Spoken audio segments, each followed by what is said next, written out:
Resurrection Bay Incident. On February 6, 2003, 35-year-old Kristen Snyder, an environmental consultant from Anchorage, disappeared under distressing circumstances in the forests near Resurrection Bay, Alaska. Kristen had been participating in a multi-day personal development program run by NXIVM, an organization later investigated by federal authorities.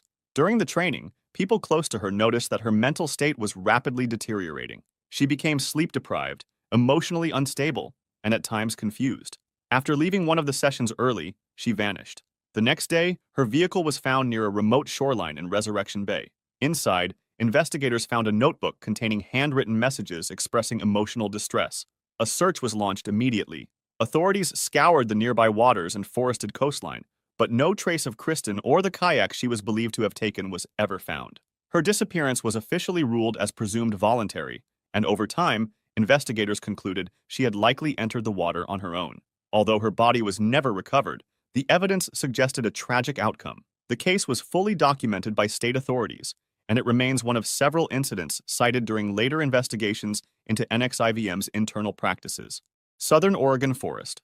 On August 18, 2022, a 25-year-old wildland firefighter employed by a contracted forestry services company was dispatched early that morning alongside his crew to respond to newly ignited wildfires caused by lightning in the southern Oregon forests, Josephine County. The team mobilized before dawn as part of initial containment efforts. By mid-afternoon, around 3:30 p.m., the crew was stationed near the Rum Creek Fire region. They had paused on site, planning fire line construction and hazard assessments. No active tree cutting or direct work was being performed under the particular tree in question when disaster struck. A seemingly live green tree nearby unexpectedly failed. Unknown to the crew, the tree had sustained internal damage. An earlier lightning strike and previous fire burns had weakened its base. Without warning, the weakened tree collapsed, striking the firefighter directly. He suffered severe trauma and was mortally wounded. Emergency responders reached the scene quickly, and he was transported to the local medical center. Despite rapid medical aid, he succumbed to his injuries shortly afterward. A joint investigation by OSHA and OHSU FACE noted key contributing factors. The hazard tree appeared outwardly healthy but harbored internal fire damage. No operational activity was ongoing beneath it at the moment it fell, and no prior mitigation had been performed on that tree. Compiègne Forest Tragedy. On January 19, 2015, the 30-year-old experienced hunter, Julien G., was taking part in an organized wild boar hunt with a group of fellow hunters. It was a routine outing, conducted in the Compiègne Forest, northern France, and nothing at first suggested danger. During the hunt, a large wild boar was spotted and wounded by a shot, but instead of fleeing, the injured animal turned aggressive. In a sudden burst of speed, it charged straight toward Julien. Before he could react, the boar drove one of its sharp tusks into his leg. The impact struck a major artery in his thigh. Blood loss was immediate and severe. His hunting partners rushed to help. They called emergency services and tried to stop the bleeding, but the wound was catastrophic. Despite their efforts and the rapid arrival of medical responders, Julien died at the scene just minutes after the attack. The incident was fully documented by police and paramedics. Statements from those present confirmed that it was a single, injured boar, a sudden charge, and one fatal strike that resulted in a violent and unexpected death.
Apshawa Preserve Tragedy.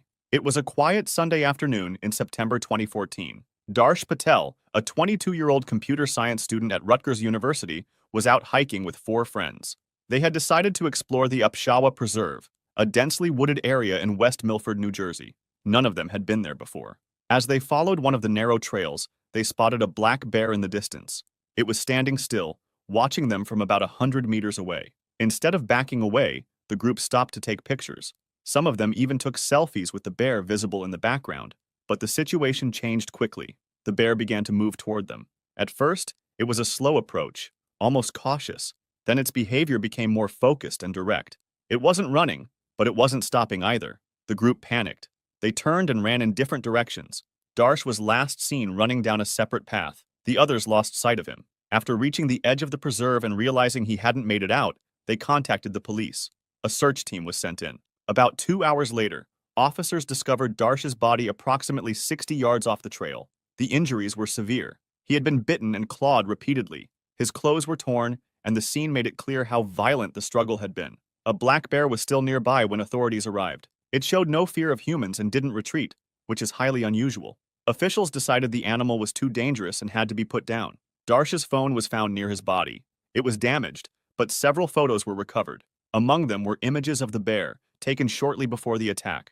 These photos helped investigators piece together the timeline of events. The autopsy revealed that none of the injuries were instantly fatal. Darsh had died from blood loss. He was conscious during the attack and died slowly. It was the first fatal bear attack ever recorded in New Jersey in more than 150 years. The incident made national headlines, not only because of how tragic and brutal it was, but because it had been so clearly documented. A young man's final moments were captured through his own camera lens.